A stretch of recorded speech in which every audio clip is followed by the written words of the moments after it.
Welcome to the Ports Garrison. Please like, subscribe, and share. Thank you. Greetings, and once again, welcome to the Ports Garrison. I am your host, Phil Laporte. If you're joining for the first time, I implore you to subscribe to the channel. That is, if you like the content. And for returning viewers and subscribers, as always, is enough love and enough respect. Now, today, I finally found the time to address the current matter of dual citizens as it relates particularly to the opposition leader, Mark Golding. Now, how did we get to where we are today? When Barbados broke from the monarchy and became a republic, and Mia Mottley, the Prime Minister of Barbados, got cheers and great words were said about her, enough respects were given to her. Jamaica's Prime Minister, Andrew Holness, I think, got jealous and wanted some of that, to feel some of that as well, and decided that Jamaica too would cut ties with the monarchy. Bear in mind that Andrew Holness had recently sworn allegiance to the Queen or the King, now the King, when he accepted a position as member of the Privy Council.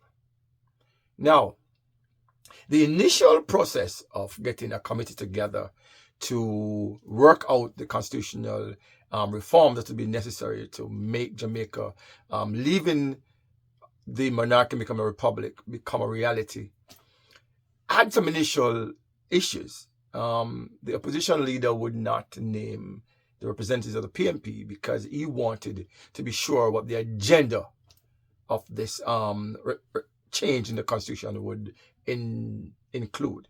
And there was a lot of back and forth and a lot of tit for tat going on about that. And I have spoken about the whole issue of the CCJ and getting away from the British monarchy for a long time. Now, Mark Golding recently said that he had no issues with dual citizens sitting in the Jamaican Parliament, and he thinks it should be allowed. The move should be made to allow Jamaicans with dual citizenship to sit in the Parliament. Now, personally, my position is a little bit slightly different from Mr. Golding's. If you're a Jamaican, in my view, if you're a Jamaican living in Jamaica for a number of years, working and living in Jamaica, and you hold a dual citizenship, particularly to the United States, as a non-Commonwealth member, I don't think that should preclude you from serving in the Parliament, because at the end of the day, it's really not, it's inconsequential. It's nothing what you're going to do that is going to make Jamaica suffer as a result of you being a dual citizen. I can't see the real significance of it. I mean, when the Constitution was written, maybe at that time the matter was of more of a paramount interest or importance than now. However, to allow people who live abroad to sit in the Senate or the lower house is something that I'm totally against. You have to live in Jamaica, be on the voter list in Jamaica in order to sit in the Senate or in the lower house. I think instead of giving somebody who lives in the diaspora a seat in the Senate, for example, give that to a young Jamaican who has some interest in politics, who has something to offer. Maybe somebody who ran in the elections and lost and spent their money and their investment. Give them a position, a seat in the Senate so they can continue to serve the country. Because living abroad doesn't make you any better intellectually than someone living in Jamaica. That's my position. However, the spin-off from Golding saying that opt back to 2007 when we had all those challenges based on the constitutional provisions that you have you can't be a dual citizen outside of the Commonwealth to sit in the Parliament. Now, the minister in charge, Marlene Malawu Fort, spoke about the committee, saying that it was thinking of ways it could work out people having dual citizens sit in the Parliament. And here is Marlene Malawu Fort speaking on that. The committee also considered whether persons with a dual citizenship should be eligible to sit as members of Parliament and determined that a test of allegiance would be necessary. The committee noted that the Constitution in its current form has contemplated various ways to deal with persons who possess dual or multiple citizenship and their involvement in the Parliament of Jamaica. A test of allegiance was therefore seen as necessary in resolving any contention that may arise from conflicting allegiance. The committee considered it important to design the rules on eligibility with sufficient flexibility to attract the best public servants to produce the best outcome for a nation. So we've heard Marlin Malawi Fort. Also, the Prime Minister, Andrew Holness, when he was leader of government business, also had a position on dual citizenship. And here is then Andrew Holness then speaking on the matter.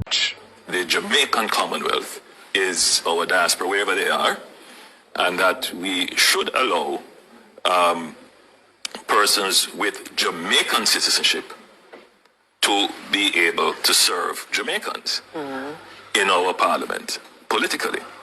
The other thing I would say is that to be the ultimate leader of a country, to be the ultimate executive leader of the country, you should have no other citizenship. There should be no question by your citizens that you lead, that you have somehow split loyalties, that you have a parachute should in case anything go wrong, that you may not be subject to the full force of the laws of the country that you serve because you are a citizen of another country. So it is clear that Mark Golding's position is not unique. But what we have seen as a result of his declaration is persons going at him because he is a dual citizen himself. However, he has British citizenship by virtue of his father being a British UK person. Now, I personally think that this going after him now, he could have gone after him when he became the opposition leader, but going after him now is because of the showing that his party did in the local government elections. And so you're going to attack him. People are calling for him to step down as local government, as opposition leader. We see demonstrations, people out there demonstrating for him to. I don't get it. I mean, or rather, I get it. It's politics. Persons will do what they can do now or say what they can say to get political mileage. It's interesting that Andrew Holness recently said that the Prime Minister or somebody aspiring to be Prime Minister cannot or shouldn't have dual citizenship in his estimation. Now, that goes against the Constitution because the Constitution allows persons with Commonwealth nationality who have lived in Jamaica for a year to sit in the Parliament. So Andrew's position goes against the Constitution, which is not really strange because Andrew oftentimes shows scant regards for the Constitution.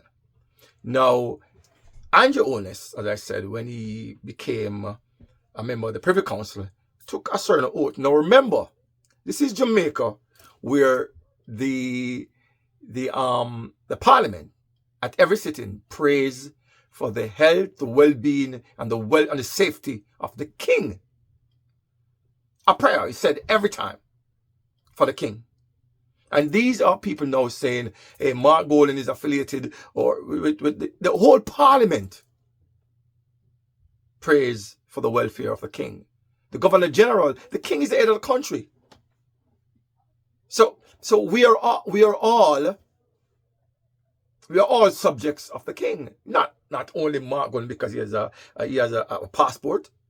Everybody has. And I want to read, if I can find it, the pledge of the allegiance that Andrew would have sworn when he became a member of the Privy Council. It says, "You do swear by Almighty God to be a true and faithful servant unto the King's Majesty as one of His Majesty Privy Council.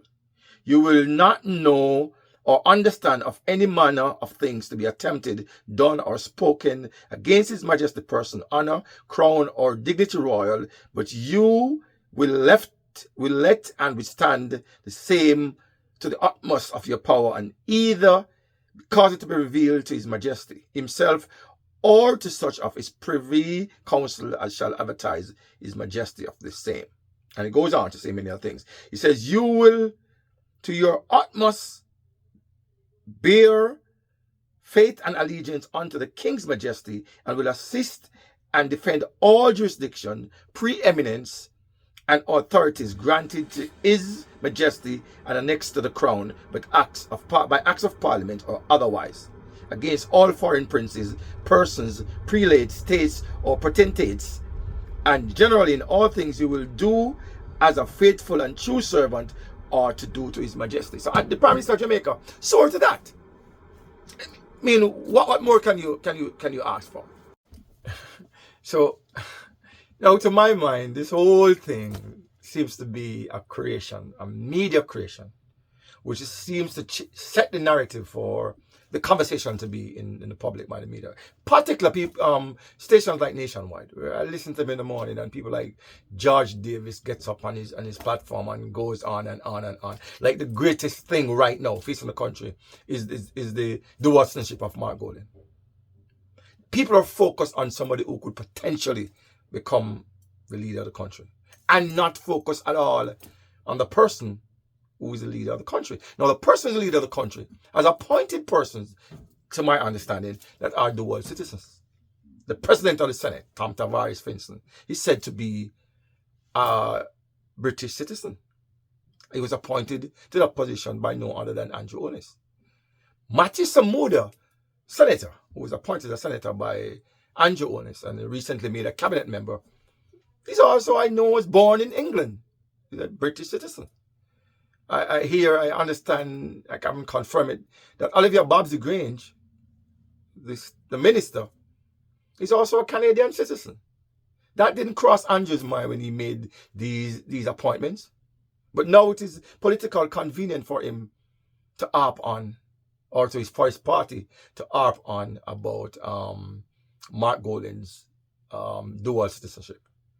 Even though the Constitution of Jamaica allows him to sit in the parliament, and I hear people talking about the morality of it. Who sets that moral bar? Who sets the moral bar? The law is set. The law is set. It's only interpretation of the law, but it is there. The Constitution is there. But for morality, that is not a fixed thing. Now, it is interesting to me that people are going on, a whole bunch of people quoting Mr. Vegas of all people. People are going on about Mark's dual citizenship. I am more concerned about Andrew's inability to pass the integrity commissions, to get the integrity commission to verify his assets and his declaration of assets and liability. 3 years going. He's the head of the country. Integrity. But people seem to have been sidetracked to talk about something else that to me is inconsequential. Because what are you going to do to England that Jamaica can suffer? England already is in charge of the country. Top. When you go to court, them say, when the court has started, them say, aye, God save the king. The king. So, I'm not buying into this woolabaloo, this G2K saying Mark Golding to step. G2K? We understand the political line we're not coming with. So, me not pay that no mind. But some people might pay it mind. You understand? Some people might. Check it out. The Prime Minister of the country has company in St. Lucia that owns property in Jamaica. But because the company is in St. Lucia, he avoids taxes. This is the man who taxes everybody and everything. But yet, he personally avoids paying taxes. As far as I can see and can check, I can't find nothing. Nothing can stick to Mark Golding. I can't say the same thing about Andrew Holness. The Integrity Commission had referred him to the corruption committee for charges to be brought against him. I guess it's the matter of statute of limitations. Statute of limitation that prevented that charge from going forward.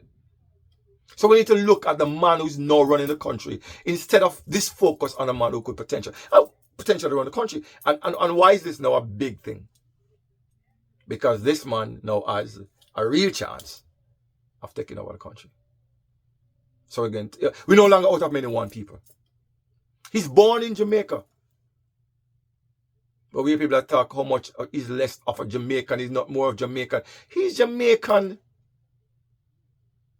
First we hear one minute asking for a Jamaican passport. Now we hear say Darrell Vaz leak information from Pika about his visas, and these people are desperate. The whole issue of somebody having a dual citizenship and sitting in the parliament, to me, is of no significance whatsoever. Like what? What you going to do? All them say you can run everything. You don't have to be a citizen to run away. You get a visa and cut. We have to focus. Andrew, how long we are wait for hear something about Dalrymple case? How long we are wait for hear who are the 6 persons illicitly enriching themselves? And we can't hear that, but all of a sudden the focus switch upon dual citizenship. One can't take everybody for idiot, and I can get some people that green if they go protest, and G2K goons can run off them mouth and say whatever they want to say. At the end of the day, it's not important. Let us focus on the critical issues at hand. And I agree with Mark Golding. If we are cut, we will cut.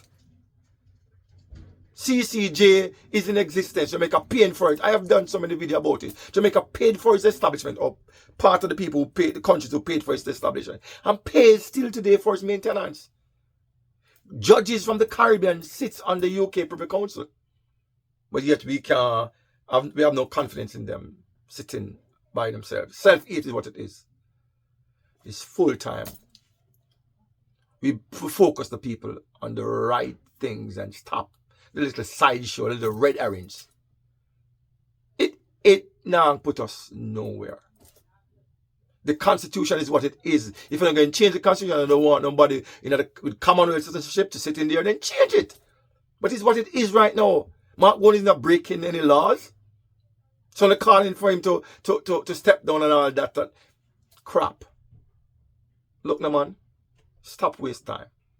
Stop waste the people them time. Let us focus on the important issues. I want to hear what your comments, what your thoughts are. So share your comments in the comment section.